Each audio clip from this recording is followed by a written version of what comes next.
우리 주님께서 말씀하셨습니다. 하나님은 영이시니 예배하는 자가 영과 진리로 예배할지니라. 이제 다 함께 자리에서 일어나셔서 사도신경으로 신앙 고백하심으로 8월 16일 주일 예배를 하나님께 올려드리겠습니다. 나는 전능하신 아버지 하나님, 천지의 창조주를 믿습니다. 나는 그의 유일하신 아들 우리 주 예수 그리스도를 믿습니다. 그는 성령으로 잉태되어 동정녀 마리아에게서 나시고 본디오 빌라도에게 고난을 받아 십자가에 못 박혀 죽으시고 장사된 지 사흘 만에 죽은 자 가운데서 다시 살아나셨으며 하늘에 오르시어 전능하신 아버지 하나님 우편에 앉아 계시다가 거기로부터 살아있는 자와 죽은 자를 심판하러 오십니다. 나는 성령을 믿으며 거룩한 공교회와 성도의 교제와 죄를 용서받는 것과 몸의 부활과 영생을 믿습니다. 아멘. 자리에 앉으셔서 하나님께 찬양 드리겠습니다.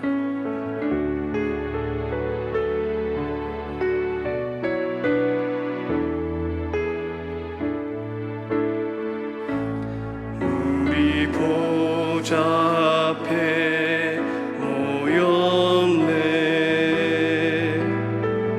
함께 주를 찬양하며 하나님의 사랑 그 아들 주셨네. 그의 피로 우리 구원받았네. 십자가에서 쏟으신 그 사랑 강같이 온 땅에 흘러 각 나라와 족속 백성만 안에서 구원받고 주 경배 드리네.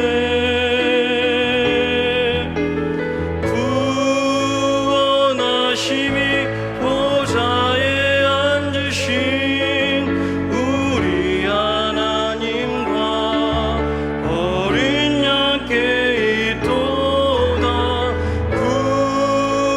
구원하심이 보좌에 앉으신 우리 하나님과 어린 양께 있도. 우리 다시 한번 우리 보좌 앞에 모였네. 우리 보좌 앞에 모였네. 함께 주를 찬양하며 하나님의 사랑 그 아들 주셨네. 그의 피로 우리 구원받았네. 십자가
거친 주의 십자가 거친 주의 십자가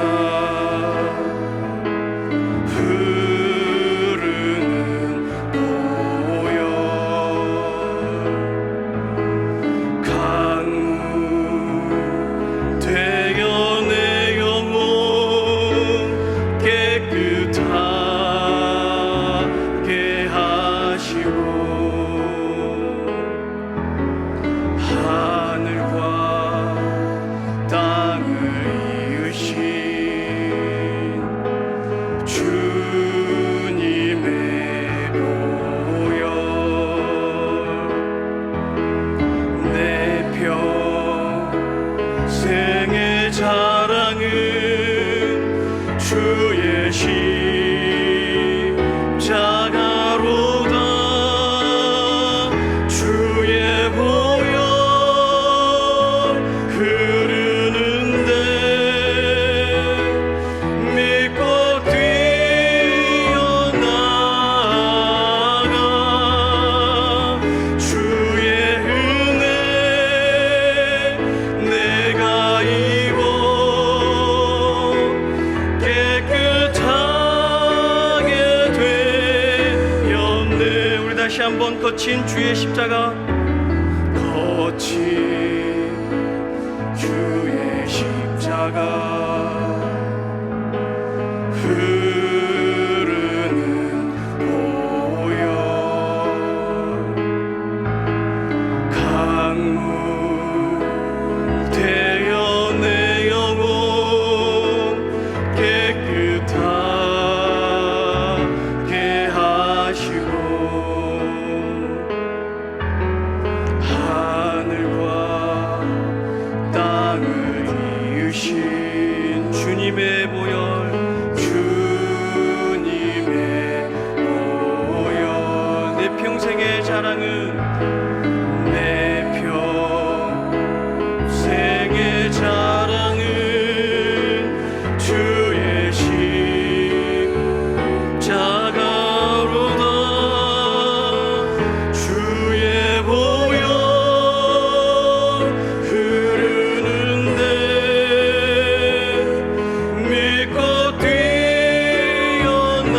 뛰어나가 주의 은혜 내가 입어 깨끗하게 되었네. 주의 보혈 흐르는데 믿음으로 믿고 뛰어나가 주의 은혜 내가 입어 깨끗하게 되었네. 하나님 사랑의 눈으로 하나님 사랑의 눈으로 너를 어느 때나 바라보시고 하나님 인자한 귀로서 언제나 너에게 기울이시니 어두움에 밝은 빛을 비춰주시고 너의 작은 신음에도 응답하시니 너는 어느 곳에 있든지 주를 향하고 주만 바라보 우리 믿음으로 두 손 들고 하나님 사랑의 눈으로 너를 어느 때나 바라보시고 하나님 인자한 귀로서 언제나 너에게 기울이시니 어두움에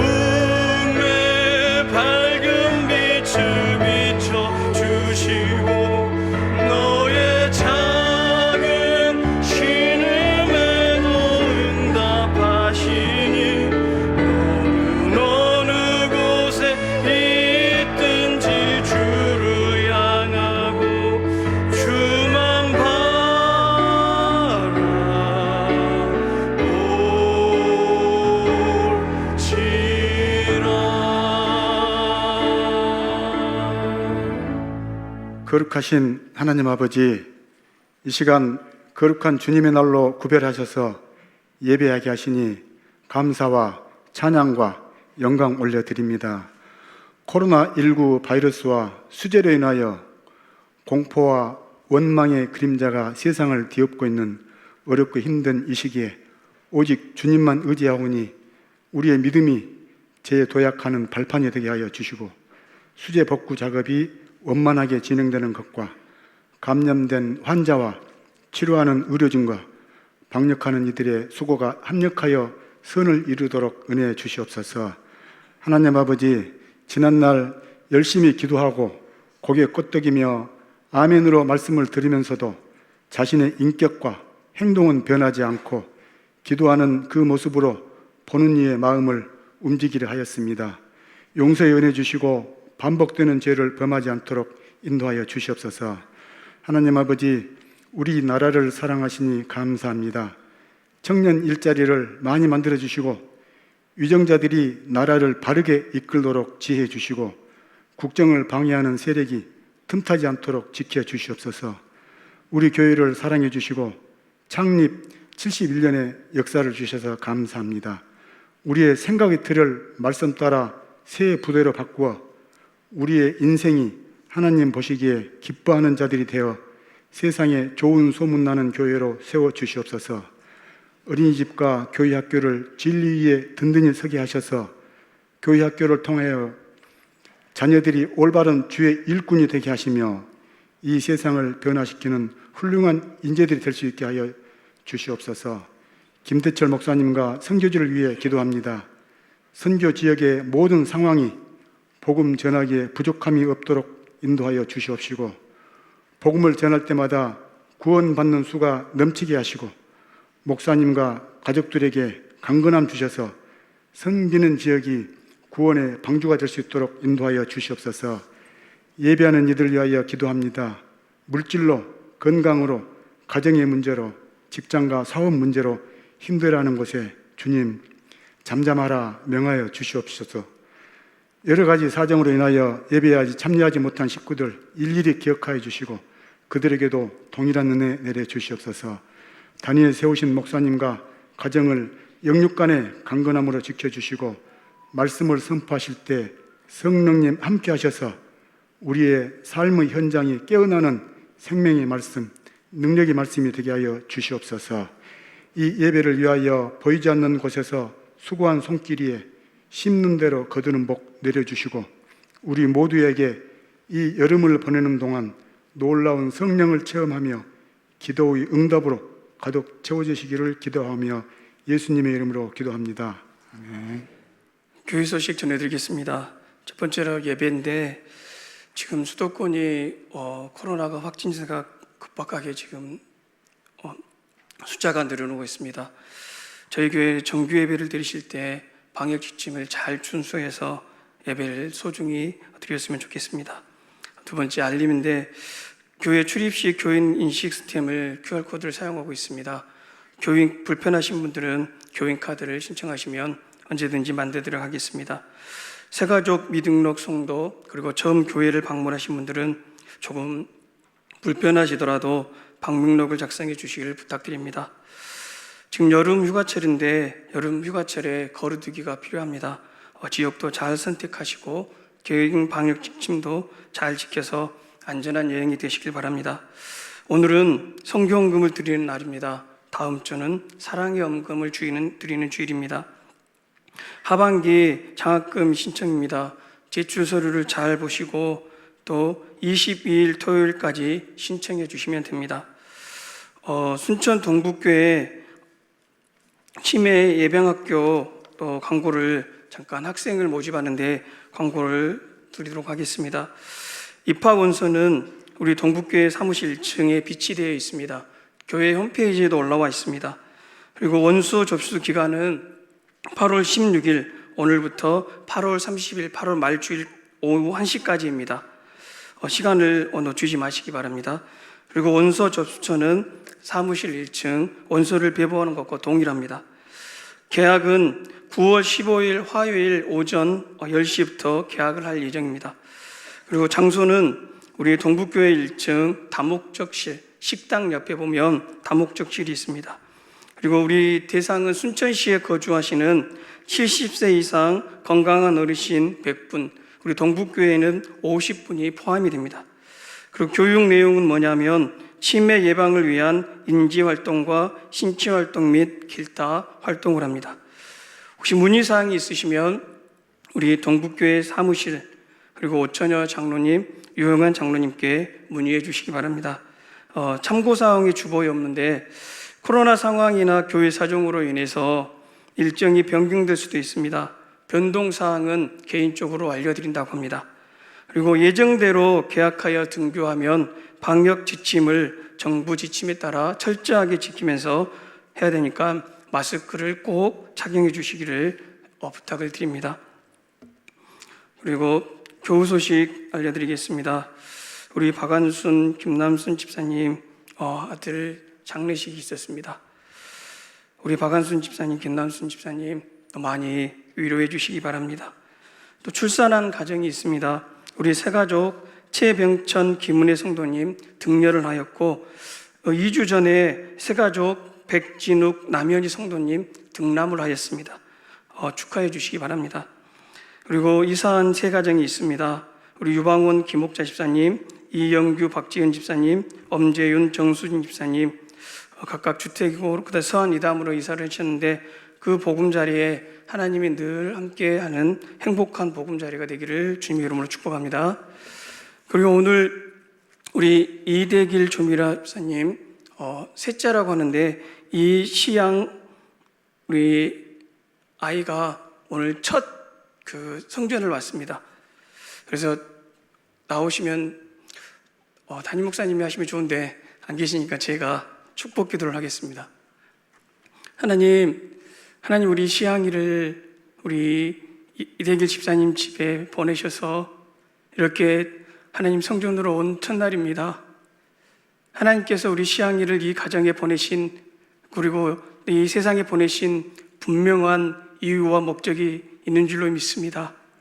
하나님 우리 부모님 된 믿음 좀 믿는 우리 집사님 우리 시향이를 말씀으로 잘 양육하게 하여 주셔서 하나님 믿음으로 잘 가르치게 하여 주셔서 하나님 나라의 선한 도구로 사용되는 시향이 되게 하여 주시옵소서.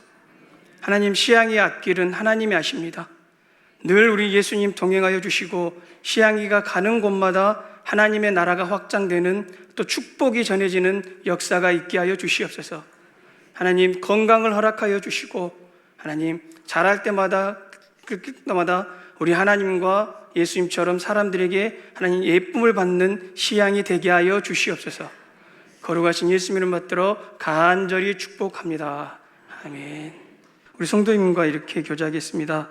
성도님을 뵈니 기분이 상쾌합니다. 다시 한번 웃는 얼굴로 해주시기 바랍니다. 성도님을 뵈니 기분이 상쾌합니다. 이 시간 다 함께 일어나셔서 겸손하게 하나님의 말씀을 받겠습니다.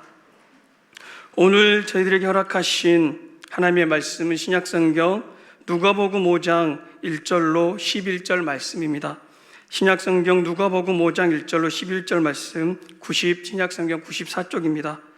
우리 한 절씩 교독하고 마지막 11절 말씀은 함께 교독하시겠습니다. 1절 말씀 제가 먼저 봉독에 올리겠습니다. 무리가 몰려와서 하나님의 말씀을 들을새 예수는 게네사렛 호숫가에 서서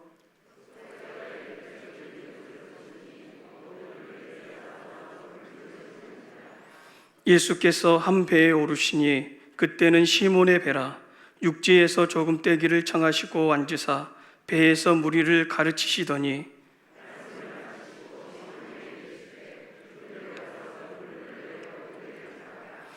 시몬이 대답하여 이르되 선생님 우리들이 밤이 새도록 수고하였으되 잡은 것이 없지만은 말씀에 의지하여 내가 그물을 내리리이다 하고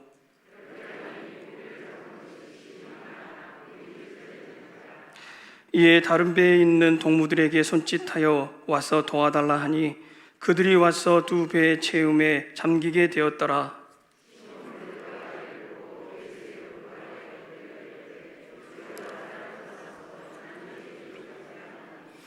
이는 자기 및 자기와 함께 있는 모든 사람이 곡이 잡힌 것으로 말미암아 놀라고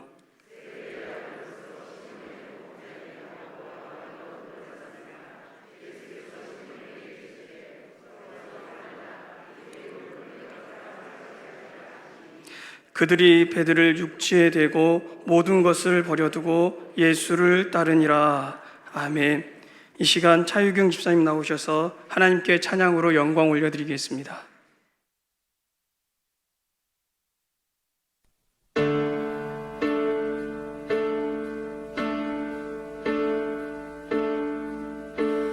나 지치고 내 영혼 연약할 때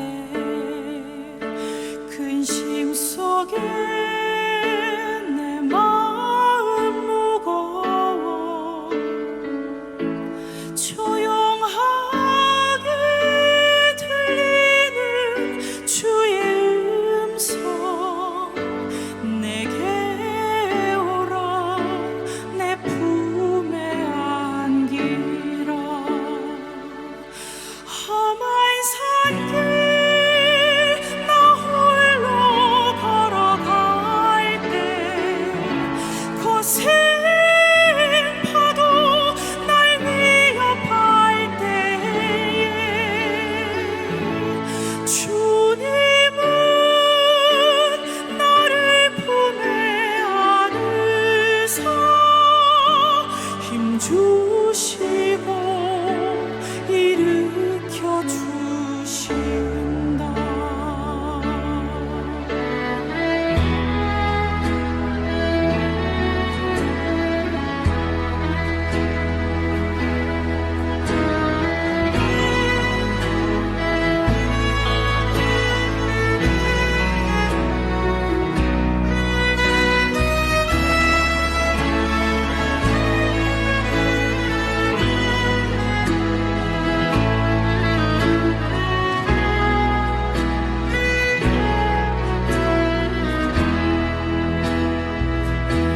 험한 산길 나 홀로 걸어갈 때 거센 파도 날 위협할 때에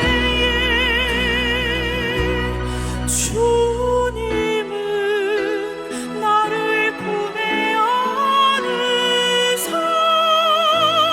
힘주시고 일으켜 주신다.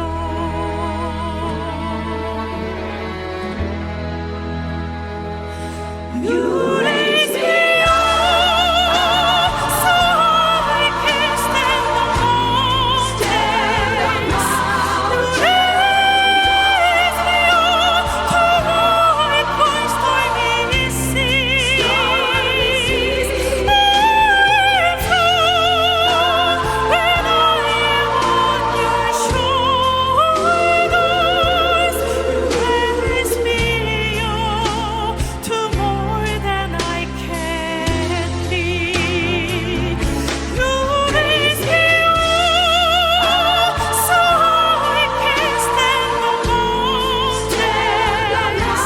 You raise me up to walk on stormy seas. I am strong when I am on your shoulders. You raise me up to more than I can be.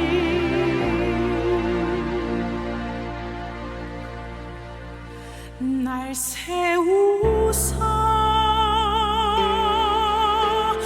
모든 것 할 수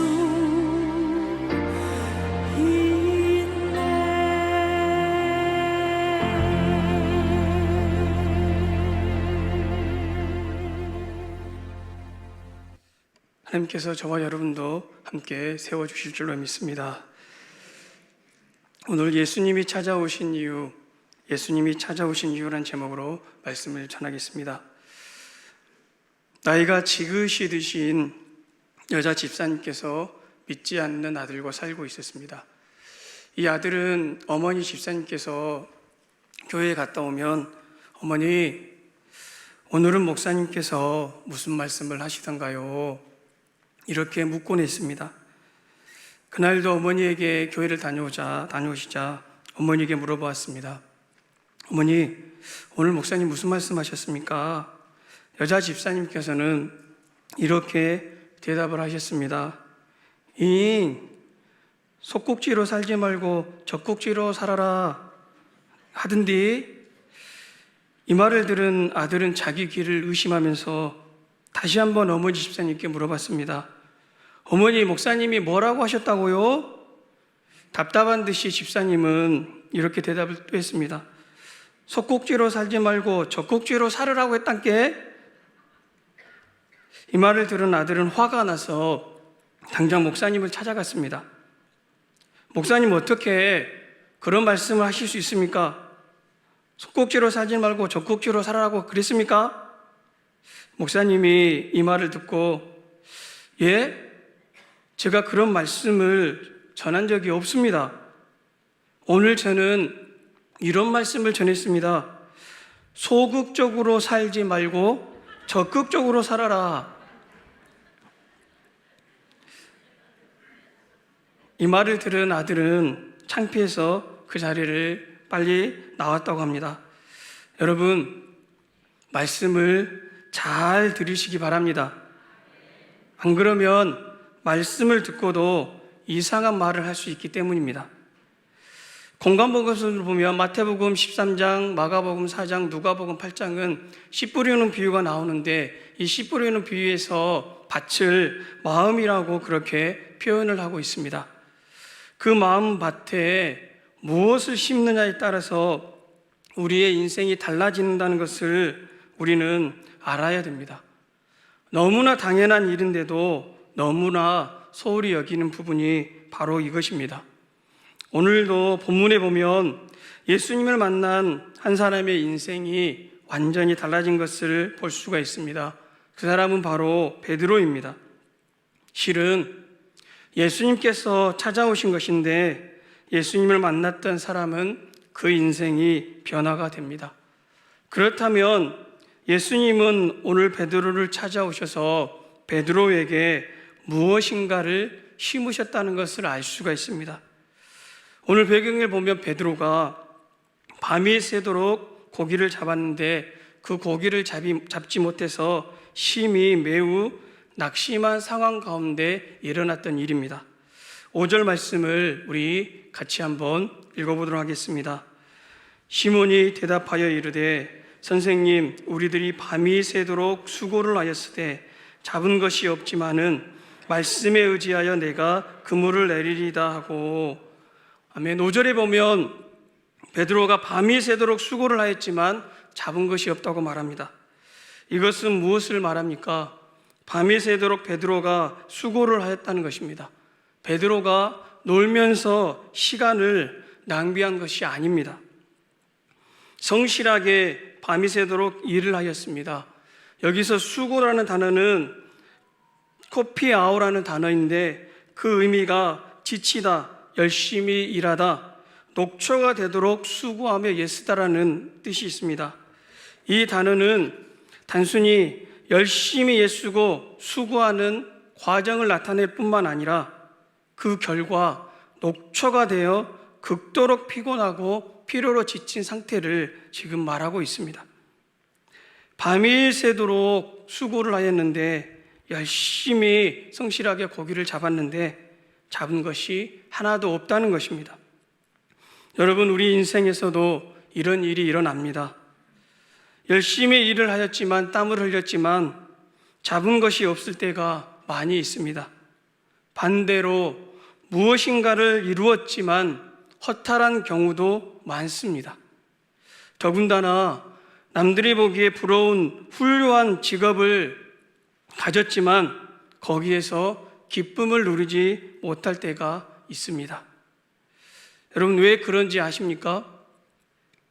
그것은 인간의 마음밭에 있어야 할 것이 없기 때문에 그렇습니다.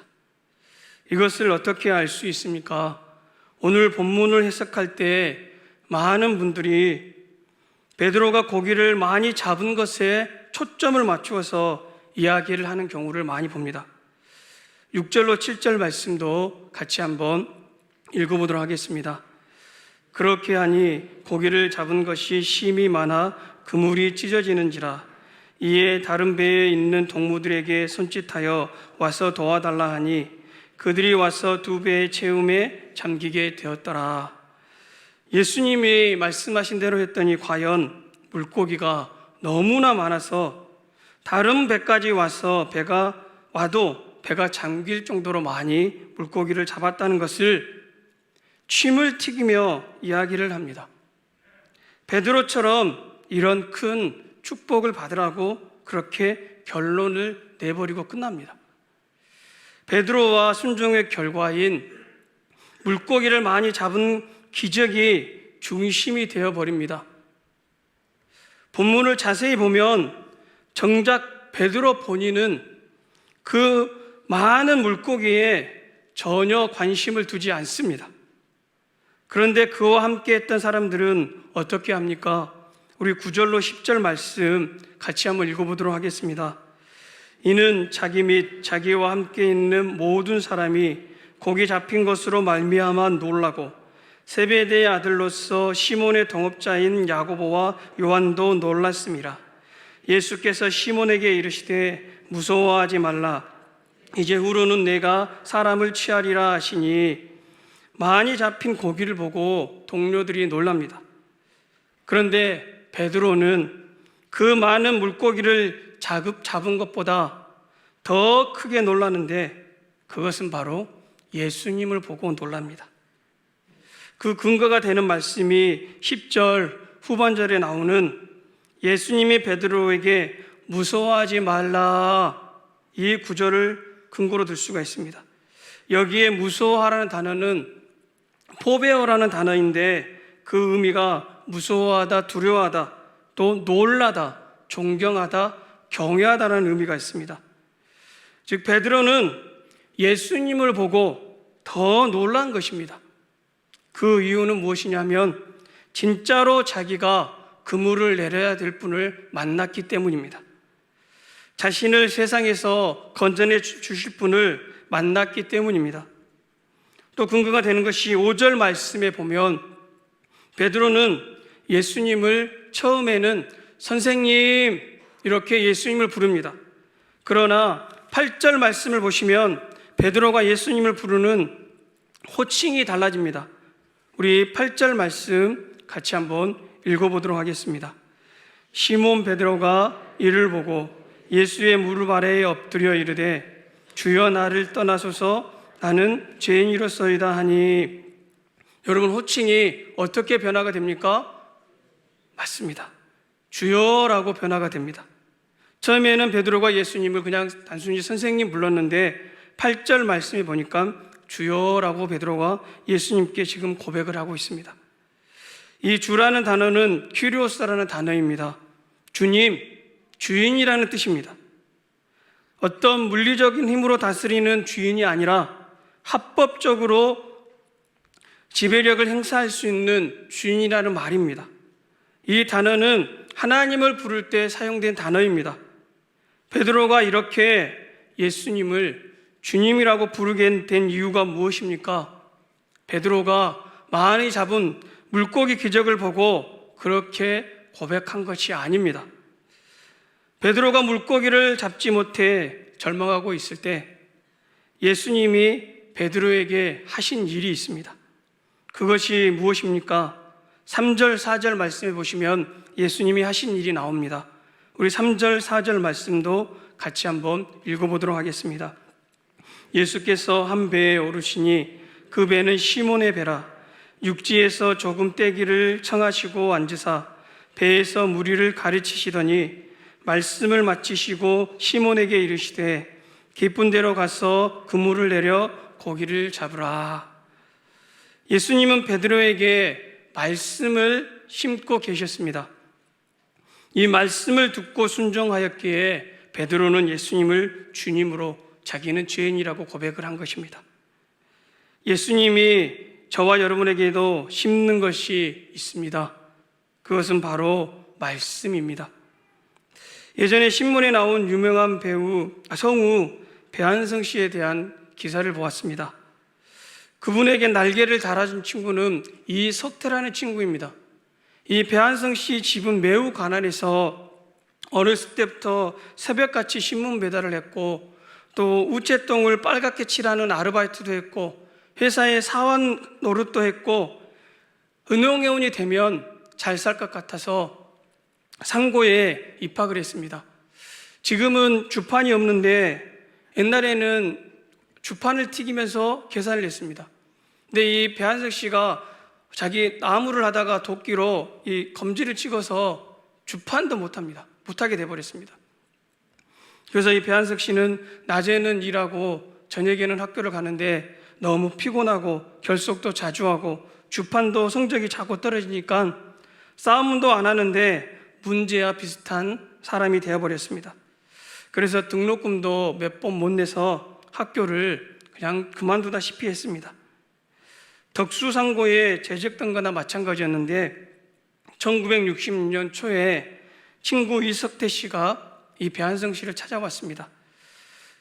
너 어떻게 할래? 대학 어떻게 할래? 이 친구 이석태 씨가 배한성 씨에게 물어보자 누구한테도 듣고 싶지 않았던 가슴 아픈 말을 이 친구를 통해 들었습니다. 고졸 배한성, 너 대학교 가야 돼. 꼭 대학에 가라. 친구가 이렇게 말하자 그 말을 듣고 배한성 씨는 버럭 화를 냈습니다. 너나 대학 가라고. 나는 대학 가도 돈이 없어. 내 사정 뻔히 알잖아. 등록금이 없어서 대학 못 간 지 포기한 지 오래됐다고 이 친구에게 화를 내면서 쏘아붙였습니다. 그때 친구는 안타까운 마음에 하고 탄식하더니 집으로 돌아갔습니다. 그리고 며칠 뒤 친구가 다시 찾아왔습니다. 친구는 신문지에 싼 뭉치를 이 배한성 씨에게 내밀었습니다. 이 신문지에 싼 뭉치는 뭐냐면 다름 아니라 돈이었습니다. 돈. 야, 여기 등록금 갖고 왔어. 너 학교 가. 그 돈으로, 친구가 준 돈으로 1966년 봄에 서라발 예대에 합격을 하고 지금의 유명한 그런 성우가 되었습니다. 그 친구가 없었다면 오늘의 유명한 성우 배한성은 없었다고 그렇게 고백을 했습니다. 많은 사람들이 이 이야기를 들으면서 예수님이 배한성 씨의 친구처럼 나에게도 돈 뭉치를 주셨으면 좋겠다 이렇게 생각을 합니다. 하지만 사랑하는 성도 여러분, 예수님은 우리에게 돈 뭉치가 아니라 예수님은 말씀 뭉치를 주시는 분이십니다. 성경에 보면 말씀은 씨앗이라고 합니다. 어디에 심는 씨앗입니까? 바로 우리 마음에, 우리 영혼에 심는 씨앗이고 우리 삶에 심어야 될 씨앗입니다. 우리들은 말씀의 씨앗이 심어지면 돈 뭉치 열매가 맺히기를 원하지만 여러분, 말씀의 씨앗은, 말씀의 열매는 천국 열매이지 다른 것이 아닙니다. 우리들의 마음밭에 말씀이 심어지게 하고 열매를 맺게 하는 것은 아무렇게나 여러분 할 수 있는 것이 아닙니다. 오직 믿음으로만 할 수가 있습니다. 아무리 성경을 많이 듣고 말씀을 많이 듣고 설교를 많이 듣고 읽고 심지어 외운다고 할지라도 믿음이 없이 말씀을 대한다면 그 말씀은 아무런 열매도 맺지 못합니다. 히브리서 4장 2절 말씀에 보면 이런 말씀이 있습니다. 우리 히브리서 4장 2절 말씀도 같이 한번 읽어보도록 하겠습니다. 그들과 같이 우리도 복음 전함을 받은 자이나 듣는 바 그 말씀이 그들에게 유익하지 못한 것은 듣는 자가 믿음과 결부시키지 아니함이라. 2절 말씀에 보면 말씀이 잘못됐다거나 전하는 자가 올바로 말씀을 전했으면, 복음을 전했으면 그것이 문제가 아니라 히브리서 4장 2절 말씀에 분명하게 말합니다. 듣는 자가 듣는 자라고 분명하게 성경은 말합니다. 듣는 자가 믿음과 결부시키지 아니함이라. 그래서 말씀의 역사가 나타나지 않는다는 것입니다. 오늘 1절 말씀도 보면 많은 무리가 몰려와서 예수님이 선포하시는 하나님 나라의 말씀을 들었습니다. 그리고 3절에 보면 3절의 배에서 예수님은 무리들을 가르치셨습니다. 즉 말씀을 들은 사람이 베드로 한 사람만이 아니었다는 것입니다. 많은 무리가 그 자리에, 그 현장에 말씀을 전하는 자리에 있었습니다.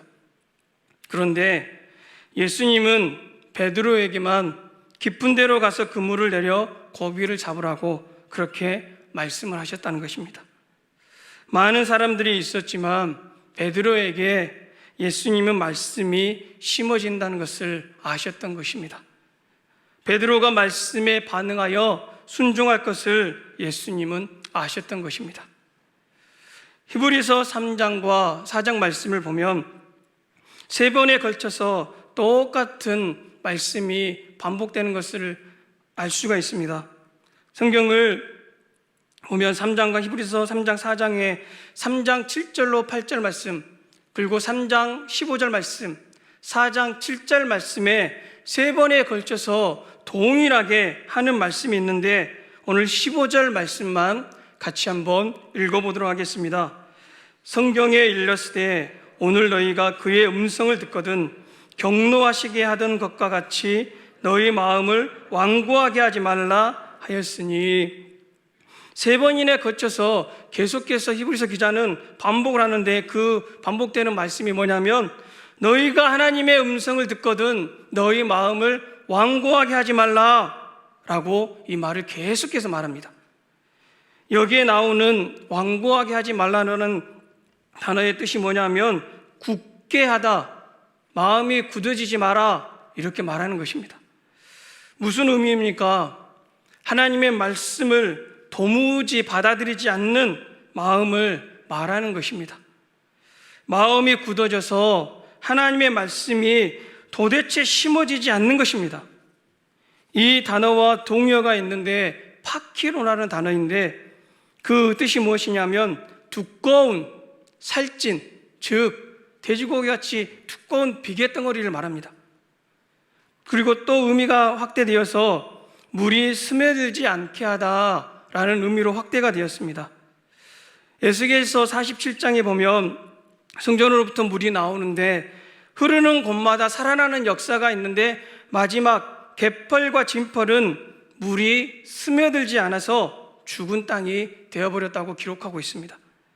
곧 하나님의 말씀이 스며들지 않는 마음이 완고한 마음이고 굳은 돌 같은 마음이라는 것입니다. 죽은 마음이라는 것입니다. 열매를 맺지 못하는 마음인 것입니다. 그런 마음으로 하나님의 말씀을 듣는 사람은 여러분 살아나는 일이 절대 없습니다. 하나님의 말씀을 100날 100번 들어도 그 사람의 삶 가운데는 하나님의 말씀의 역사가 없다는 것입니다. 또 이 파키노라는 단어에 어떤 뜻이 있느냐 하면 무감각하게 되다라는 뜻이 있습니다. 하나님의 말씀을 들어도 도무지 마음이 무감각하여서 하나님의 말씀을 믿지 못한다는 것입니다. 이 자리에도 마찬가지입니다. 똑같이 하나님의 말씀을 듣지만 하나님의 말씀에 무감각하여 말씀이 심어지지 않는 사람들이 있다는 겁니다. 그들의 마음이 왜 무감각하게 된 것입니까? 히브리서 3장 4절 말씀에 출애굽 세대를 말하고 있습니다. 그들은 항상 마음이 미혹되어 있었습니다. 하나님이 아닌 다른 것들에 늘 마음이 가 있었습니다. 그들은 모세를 따라서 출애굽하여 광야로 나왔습니다. 하나님의 기적과 홍해를 가르는 기적과 반석에서 물이 나오는 기적과 만나를 메추리알 먹는 기적과 그런 이적들을 현장에서 맛보았습니다. 하지만 그들의 마음은 항상 하나님이 아니라 애굽을 향하고 있었습니다. 애굽은 세상을 말합니다. 곧 이스라엘 백성들의 마음은 세상 것들로 가득 채워져 있었다는 것입니다. 그래서 하나님의 말씀은 무감각하게 된 것입니다. 사랑하는 성도 여러분, 여러분의 마음은 지금 무엇으로 가득 차 있습니까? 오늘 본문 말씀은 믿음이 있는 사람이 어떤 사람인지 가르쳐 줍니다.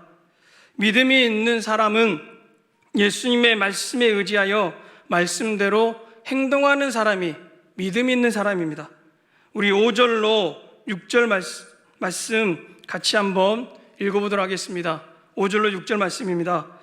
시몬이 대답하여 이르되 선생님, 우리들이 밤이 새도록 수고하였으되 잡은 것이 없지만은 말씀에 의지하여 내가 그물을 내리리이다 하고 그렇게 하니 고기를 잡은 것이 심이 많아 그물이 찢어지는지라. 여러분, 5절까지 베드로가 내가 그물을 내리리이다 하고 가만히 있어 버렸으면 말씀의 역사가 맛보았을까요? 못 보았을까요? 6절 말씀은 어떻게 시작하고 있습니까? 6절 말씀, 그렇게 하니. 오늘 이 말씀에 순종하는 역사가 우리 동북교회 성도님들에게 있기를 원합니다. 말씀을 듣고 그렇게 하니 여기까지 나아가야 됩니다. 곧 말씀과 함께 그물을 내려야 된다는 겁니다. 믿음이 있는 사람은 말씀대로 행동하는 사람입니다. 그리고 믿음이 있는 사람의 또 한 가지 특징이 있는데 그 모습은 11절 말씀에 나옵니다. 우리 11절 말씀 같이 한번, 누가복음 5장 11절 말씀도 같이 한번 읽어보도록 하겠습니다. 그들이 배들을 육지에 대고 예수를 따르니라. 아멘. 우리들은 11절 말씀을 그냥 쉽게 지나치는데 사랑하는 성도 여러분, 그러면 안 됩니다. 오늘 말씀의 11절 말씀은 중요한 결론이자 핵심입니다. 모든 것을 버려두고 예수를 따르는 사람들이 제자이며 믿음의 사람들이며 그리스도인들이라는 것을 우리들에게 가르쳐 주기 때문입니다. 예수님 때문에 나의 성공도, 돈도, 명예도, 심지어는 목숨까지 버리는 사람이 바로 예수님을 믿는 사람들입니다. 나는 믿음이 있다, 믿음이 있다. 여러분, 그렇게 말만 하는 사람들이 아니라 정말로 예수님을 따르는 사람들이 되시기 바랍니다. 여기에서 버려두고라는 단어는 헬라어로 아피엠이라는 단어인데 그 뜻이 내보내다, 버리다, 그리고 한 가지 뜻이 더 있습니다. 그 뜻이 뭐냐면 포기하다라는 뜻이 있습니다. 예수님 때문에 모든 것을 포기한다는 것입니다. 그리고 또 한 가지 의미가 있는데 이혼하다라는 의미가 있습니다. 이혼하다. 그래서 이 단어를 정합해 보면 세상과 결혼하여서 세상에서 행복을 찾았다면 이제는 예수님을 만났기 때문에 세상과 이혼하고 예수님과 결혼해서 예수님만으로 행복을 찾는 사람들이 바로 그리스도인이라는 것입니다. 우리는 근데 그렇지 않습니다. 세상과도 결혼하고 예수님과도 결혼하고 두 주인을 섬기면서 사는 사람들이 지금 많습니다. 진정한 제자가 아니고 진정한 그리스도인도 아니고 진정한 믿음의 사람도 아닙니다. 그리고 버려두고 마지막 절이 예수를 따르니라 이렇게 말하고 있습니다. 11절 말씀에 따르니라는 단어는 그 의미가 뭐냐면 함께 가다, 동반하다, 뒤따르다는 의미입니다. 그리고 그리고 길이라는 뜻이 있습니다. 그러니까 이 따른다는 말은 무슨 말이냐면 단순히 그냥 뒤를 따라가는 것이 아니라 예수님과 함께 동반하여 가는 것, 예수님과 함께 결혼하여 예수님과 같은 길을 가는 사람들이 바로 예수님의 제자들이고 따름입니다. 예수님이 가셨던 길은 여러분 어떤 길입니까? 예수님이 가셨던 길은 여러분 우리가 그렇게 싫어하는 고통의 길인 예수님은 십자가의 길을 가셨습니다. 그 길을 가는 사람들이 제자들입니다. 그 길을 가다 보면 세상에서 실패할 수 있습니다. 가난하게 살 수도 있습니다. 예수님 때문에 왕따를 당할 수도 있습니다. 심지어는 죽을 수도 있습니다. 질병에 걸릴 수도 있습니다. 돈을 많이 벌지 못할 수도 있습니다. 남들에게 무시당할 수도 있습니다. 그런데 우리 예수님은 십자가를 지고 자기를 따르는 사람들을 가만히 내버려 두시지 않는다는 것입니다. 우리 예수님은 절망하고 낙심하고 그리고 다시 새로운 인생을 살고 싶고 시작하고 싶은 사람들에게 오늘도 한결같이 하신 일이 있다는 것입니다. 변함없이 하신 일이 있습니다. 그것은 다름이 아니라 예수님은 말씀을 심어주신다는 것입니다. 슬퍼하는 사람에게, 병들어 고통하는 사람에게, 가난한 자에게, 꿈을 잃어버린 사람에게, 문제로 인하여 절망하는 사람에게 오늘도 예수님은 말씀을 심어주십니다. 그 말씀을 듣고 마음에 말씀을 심는 사람은 그 말씀의 힘으로 다시 일어서고 살 수 있습니다. 믿음으로 충만했던 많은 사람들은 다른 데서 힘을 얻지 않았습니다. 바로 하나님의 말씀에서 힘을 얻었습니다. 사랑하는 성도 여러분, 이제 다시 한번 제가 물어보겠습니다. 소극적으로 살겠습니까? 적극적으로 살겠습니까? 전제가 잘못됐습니다. 여러분, 저와 여러분은 소극적으로 적극적으로 사는 사람들이 아니라 말씀대로 살아야 되는 사람들입니다. 하나님이 우리가 하나님 나라 갔을 때 너 소극적으로 살았냐 적극적으로 살았냐 물어보실 것 같습니까? 아니에요. 하나님은 이렇게 물어보실 것 같아요. 너 내 말대로 살았냐고. 하나님은 너 내 말씀대로 살았냐고 그렇게 저와 여러분에게 물어보실 것 같습니다. 예수님은 베드로의 삶에, 물고기를 잡는 삶의 현장에 오셔서 말씀을 주셨습니다. 즉 예수님은 우리들의 삶의 현장과 동떨어진 말씀을 주시지 않습니다. 문제는 많은 그리스도인들이 이 말씀 없이 그물을 내리고 있다는 것이 문제입니다. 믿음으로 말씀에 순종하여 하나님의 역사를 보아야 되는데 말씀이 없는데 어떻게 역사가 일어나겠습니까? 이 시간에도 우리들에게 예수님은 말씀을 심으시고 계십니다. 듣는 저와 여러분이 믿음으로 말씀을 잘 받으셔서 삶 속에 말씀의 역사가 가득 나타나기를 주님의 이름으로 간절히 축복합니다. 함께 기도하겠습니다. 말씀으로 이 세상 모든 만물을 창조하시는 하나님 아버지, 지금도 이 세상을 말씀으로 다스리시고 주관하고 계시는 줄로 믿습니다. 오늘 말씀을 통하여 예수님은 우리들에게 돈 뭉치를 주시려고 오신 분이 아니심을 깨달았습니다. 예수님은 우리들에게 말씀을 심으시는 분이시며 믿음으로 말씀을 붙잡고 살기를 원하신다는 것을 알았습니다. 그런데 주님, 혹시 우리들의 마음이 완고하게 되어 있지는 않습니까? 우리들의 마음이 교만하지는 않습니까? 도무지 말씀이 심어지지 않는 돌같이 굳어진 마음이 아닙니까? 세상 것으로 가득 차고 세상 욕심으로 살찐 마음은 아닙니까? 하나님의 말씀에는 도무지 관심도 없는 무감각한 마음은 아닙니까? 이 시간 말씀의 쟁기로 갈아엎어 주시옵소서. 교만한 마음을 방망이 같은 말씀으로 깨뜨려 주시고 불같은 말씀으로 더러운 것들을 태워 주시고 검 같은 말씀으로 가지치기 하여 주시옵소서. 오직 예수님만 따르는 십자가의 사람들이 되게 하여 주시옵소서. 태초의 말씀으로 계셨던 예수님의 이름으로 기도드리옵나이다. 아멘.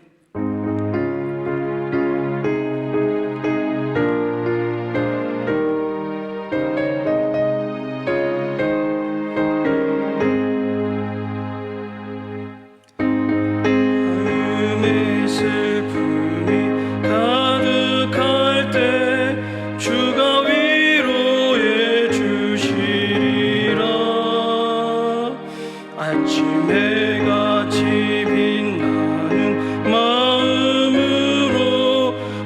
십자가 지고 가라.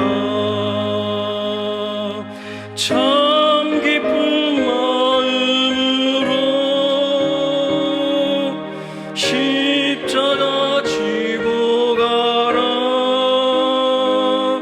내가 기쁘게 십자가 지고 가면 슬픈 마음이 위로받네. 때를 따라서 주시는 은혜로서 가난 심령의 힘을 얻고 주가 언약한 말씀을 기억하고 너 십자가 지고 가라. 참 기쁜 마음으로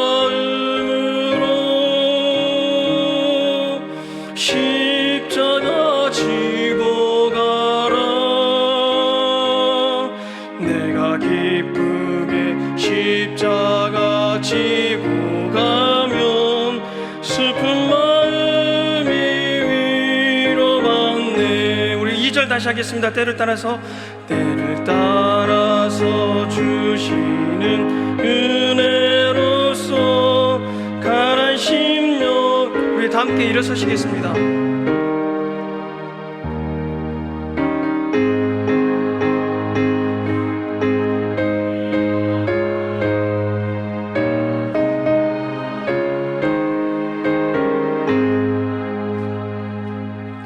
참 기쁜 마음으로 십자가 지고 가라. 내가 기쁘게 십자가 지고 가면 슬픈 마음이 위로받네.